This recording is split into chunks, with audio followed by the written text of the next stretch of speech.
Oman শ্রম মন্ত্রণালয় বা রয়্যাল ওমান পুলিশ থেকে বাংলাদেশিদের জন্য নতুন করে সকল প্রকার ভিসা ঢালাওভাবে খুলে দেওয়ার কোনো নতুন সার্কুলার জারি করা হয়নি। তবে ভিসা খোলার প্রক্রিয়া নিয়ে একটি অফিসিয়াল অগ্রগতি রয়েছে। বর্তমান ভিসা পরিস্থিতি ও সর্বশেষ আপডেট। বৈঠকের আশ্বাস।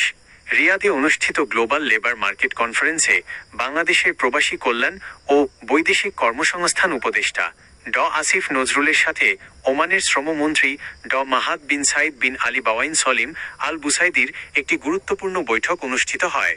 আশ্বাস ও লক্ষ্য।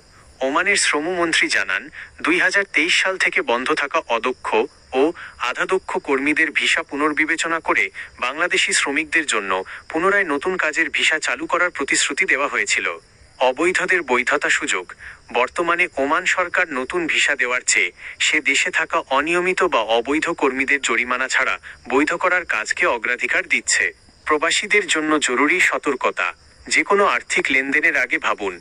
বর্তমানে ওমানের ভিসা সম্পূর্ণভাবে চালুর বিষয়ে ওমান সরকার বা বাংলাদেশ দূতাবাসের পক্ষ থেকে কোনো নির্দিষ্ট দিন তারিখ ঘোষণা করা হয়নি। তাই কোনো দালাল বা এজেন্সির আজই ভিসা চালু হয়েছে কিংবা জরুরি ভিসা দেওয়া হচ্ছে সংক্রান্ত কথায় কান দিয়ে আর্থিক প্রতারণার শিকার হবেন না। ওমান ভিসার যে কোনো অফিসিয়াল ঘোষণা আসলে তা দেখতে রয়্যাল ওমান পুলিশের অফিসিয়াল ভিসা পোর্টাল evisa.rob.gov.om এর লিঙ্ক অথবা মস্কাটস্থ বাংলাদেশ দূতাবাসের বিজ্ঞপ্তি ফলো করাই সবচেয়ে নিরাপদ।